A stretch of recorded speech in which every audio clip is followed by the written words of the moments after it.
In Afghanistan, hundreds of women are in prison, some for reasons that may surprise you. Many have no choice but to bring their children along. But is a prison any place to raise a child? Here's our story.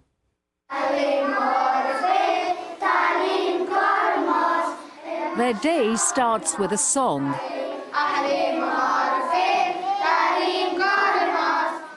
Followed by play and learning time in this bright and spacious classroom.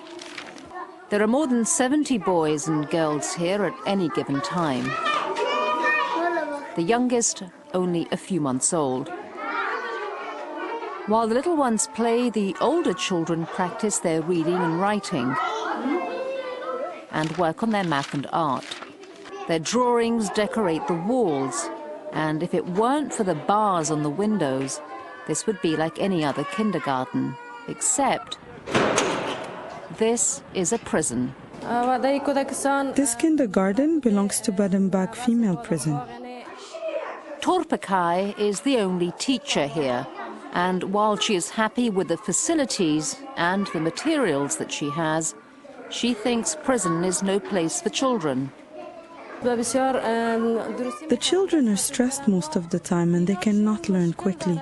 They have a lot of learning difficulties. This is a story about the women and children of Baden-Bag, the only women's prison in Kabul. It is home to some 90 inmates, many of them mothers. 18-year-old Krishma is one of them. It's difficult to take care of a child in prison. If you have somebody at home, it's better for a child to stay with a family member than in jail. They don't learn manners here. But Baden-Bag is an improvement for Krishma and her young daughter. Just 2 years ago, they lived in the female section of Polycharki, the notorious Afghan jail. With no special provisions for mothers with children, Krishma and her baby lived in terrible conditions, not far from convicted criminals. Recognizing the special needs of female prisoners and their children, the UN Drugs and Crime Office, UNODC, with the financial support of the Italian government, built this women-only prison. In Baden-Bag, women spend their days doing productive work, like sewing and embroidery. They learn new skills, including computers. Krishma has been found guilty of murder and sentenced to 16 years in prison for a crime she says she didn't commit. My friend's father was killed. When I went to their house, the house was broken into and the burglar killed my friend's father. But they arrested me for the murder. Krishma was lucky to have had 2 court appearances. Now an appointed defender is fighting her conviction. With no family to care for the child, she's not sure what the future holds for her daughter.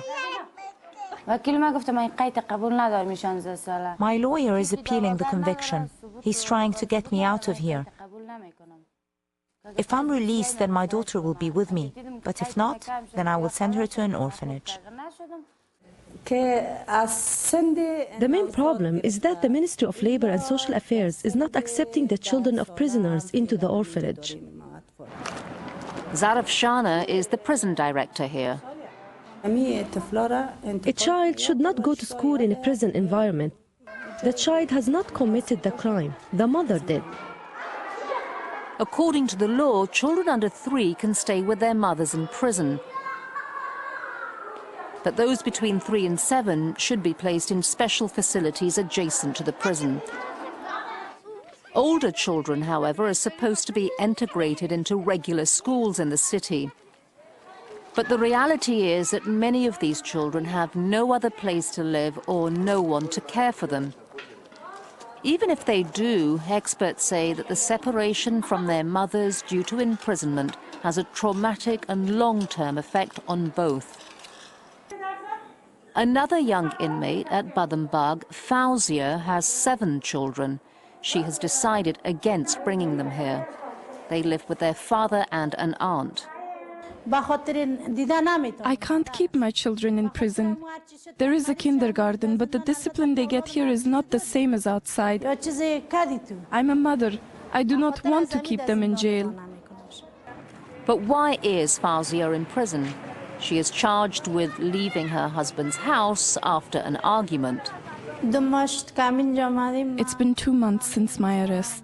I'm here because after my husband had hit me, I got angry, so I left my house and went to stay with my sister-in-law. Because Fauzia's nephew went to speak to her husband on her behalf, both Fauzia and the nephew were charged with adultery. Adultery is a crime. Now, what's unusual here is that the crime is punished quite severely. Michael Hartman is UNODC's criminal justice advisor in Kabul. Article 427 of the Penal Code says a person who commits adultery shall be sentenced to long imprisonment. Long imprisonment is 5 years to 15 years. Fauzia's crime has not been proven, but she was sentenced to 3 years in prison based on the prosecutor's claim. The prosecutor told my husband that if you do not give me money, I will write adultery in your wife's case.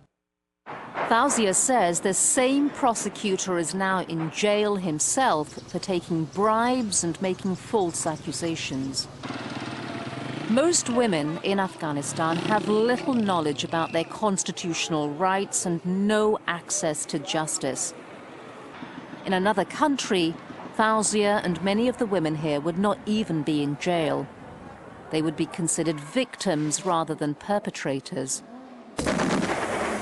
But after 3 decades of war, the extreme Islamic policies toward women have had a devastating impact on them. Today, amid renewed attacks by the Taliban and rampant corruption, the women of Afghanistan are still struggling to get justice. Justice for young women like Wargus, who was engaged to be married to a man she didn't like. Instead, she ran away from her father's house with a boy she was in love with. After 2 days, we had a fight, and my boyfriend kicked me out of his house. He said, "I don't need you." Both Wargus and her boyfriend were accused of adultery. Adultery is considered not just when married people have sex, but when unmarried people have sex. That's their definition of adultery. And that would be, I think, what you are considering when you talk about a moral crime. According to Afghanistan's constitution, no deed is considered a crime unless made a crime by a law before the commitment of the offense.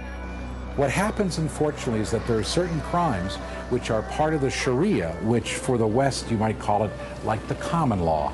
It's out there, it is part of the principles, but it's not written down yet. And that Sharia law, unfortunately, and I say this from my cultural perspective, is enforced here. As a sign of positive change, the Afghan government now recognizes the special needs of women prisoners. One of the major improvements has been employing female guards. But the issue of having children here remains. Like their mothers, they too await their destiny behind bars.